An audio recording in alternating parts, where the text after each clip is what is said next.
What's up, everybody? It's Flair, former 1%, and I'm here chatting with Staxx.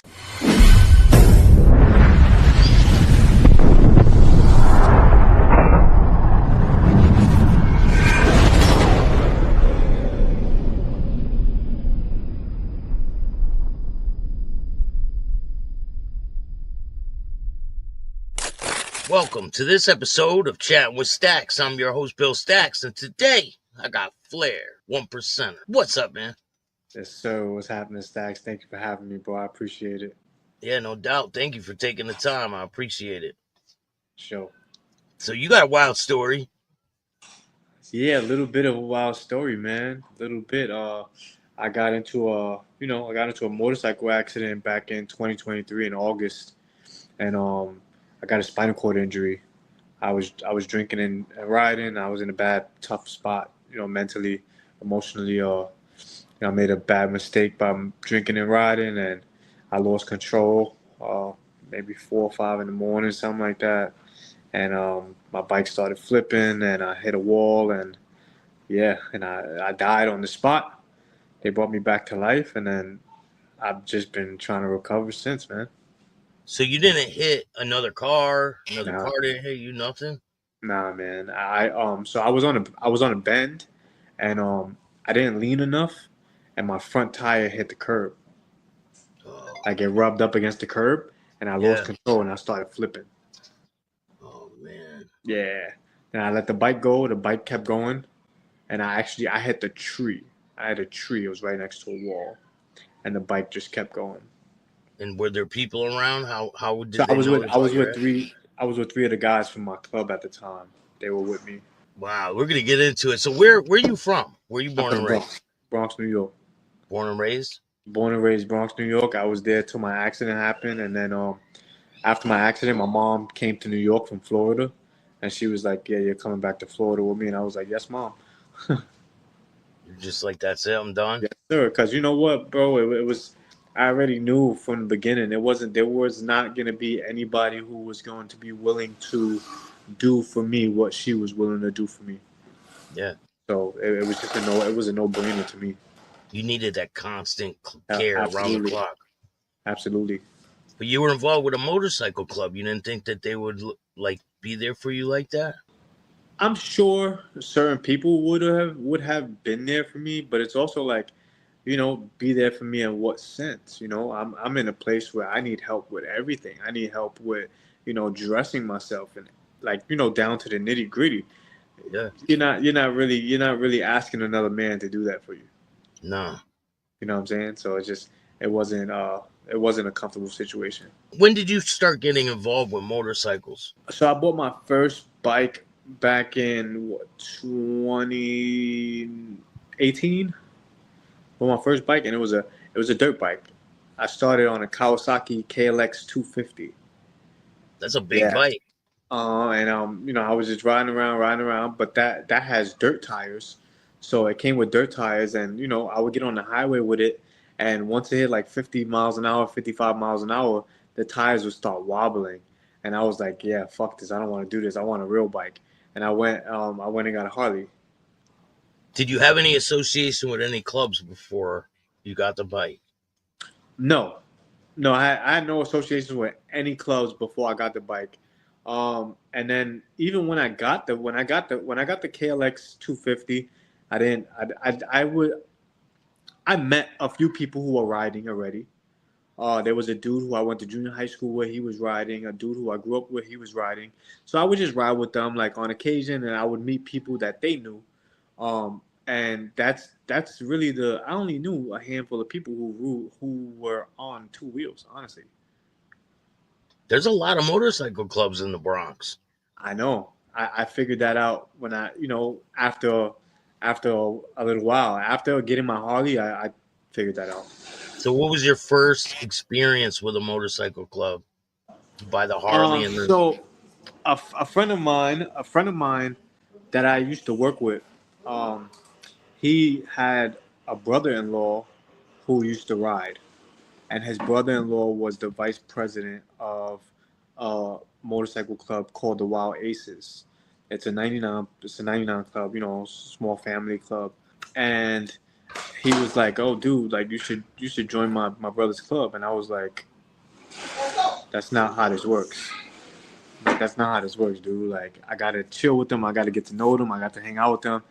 And he was like, "Just join them." I was like, "Bro, I'm not doing that." Like, he was like, You "Trust me, they do? do." They just let them join? They just let people join? I don't know if it was like I don't know if they were gonna let me join just because I was recommended by somebody they knew, or I don't know what the situation was, but I didn't feel comfortable with joining the club that I didn't know. I didn't know anything about them. I didn't know, what their colors stood for. I didn't know what they stood for. I didn't know, what they really believed in. I didn't know what they rode for. Things like that are important when you're looking to join a club. Yeah. So I didn't know any of that stuff. And then I told him, I said, give me your brother-in-law's number. I got his number, and he texted me. Well, I told him, give your brother-in-law my number. He texted me. We spoke a little bit. I asked him a bunch of questions. What do you guys do? What do you guys ride for? Like, what are you guys about? What are you guys into? Like, things like that. Just to pretty much the basic rundown. We spoke. We had a conversation, and a couple days later, we linked up. I linked up with a few of their guys, and it was all cool. It was all love, and I felt comfortable, and I ended up joining them. Oh, so you joined the 99 club. I did. I did. I joined them. About, I would say, about a month later, about a month after meeting all the guys and stuff. I joined them, and it was cool. It was cool You get a for full a set little of while. colors after a No, month? no, no, no. I was prospecting. Oh, I so you prospected. still got a prospect. Absolutely, yeah, yeah. Now, what was And that honestly, experience like? I wouldn't have accepted full colors, bro. I, I'm, Not I'm off the very bat like big. that. No. I'm very big on earning what you get. So I would have never accepted colors just like that off the bat. I mean, they have clubs that do that. They send you the Oh, cuts in the absolutely, mail. They send them to you in the mail. absolutely, dude. It's actually pretty shameful what these clubs do these days. It is. It's It's wild. shameful, dude. Like, first of all, anybody put in your colors in the mail. It's a no, no, no. I don't care what club you're a part of. I don't care what you do. I don't care who you ride for. I don't care if you're a ministry club. Like, I don't care. You don't put your colors in the mail. No. It doesn't work that way. And I know quite a few clubs that do it, and I have no respect for that. So you start prospecting. What's that prospect period like for them? So it's about a year. It's about a year. And it was cool. It was cool. It was bittersweet because I'm a I'm a very I'm a doer. So like I'm always doing things and I'm always finding ways to figure new things out to make things happen. So when I was prospecting, I got a lot of pushback on certain things because they're like, "Oh, you're a prospect. You're a prospect. You're a prospect." And I'm like, "I'm a prospect. You guys are telling me you want prospects to do this, and then when I go and try to do this, it's a problem." So it was bittersweet. It was up and down. Uh, I stood there for about a year.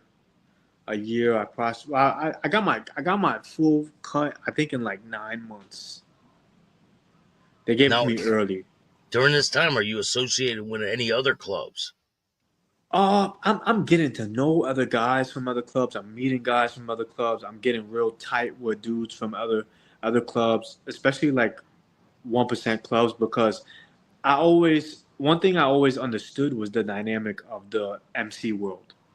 I always knew diamonds are always, the ones running the show. The 99s are right under them, making friends with them, and I always understood because I'm from the streets. I'm from, I was in gangs and when I grew up, so I know how it goes. So I was pretty familiar with the whole process itself. So I got Yeah. to know whoever came around, whoever had good energy, whoever was good vibes. I would give them a shot, introduce myself, and get to know people, and really make sure that my colors were being shown. Was your club that you were part of, was that a support club for a 1% club? No, absolutely not. So they didn't support They were any just any of them. independent. Yeah, they were just an independent club. They're still out there. I got a lot of respect for those dudes, a lot of love for those guys. And believe it or not, a lot of those guys still, till this day, support me and help me keep going and reach out to me and make sure I'm all right. And a lot of love for those guys. A lot of Yeah. love for those guys still to this day. So how does it transpire after that? You get your cut after 9 months, and what So happens? I got my cut. And it was a whole big. Honestly. Some guys were upset that I got my cut early because you're supposed to prospect for a year and it was only 9 months and this and that, and it was a lot of arguments and bull. I ended up I ended up becoming a secretary about, I want to say, about 6 months later, maybe maybe maybe 5 6 months later. They voted me to become the secretary. I became the secretary, and then about 6 months after that, we had they used to do like annual votes on like positions, and about 6 months later, I was like, you know what? Like, me and the vice president weren't really getting along too well, and I felt like he really wasn't doing what he should have been doing. And it's so crazy because he was actually the dude who brought me into the club.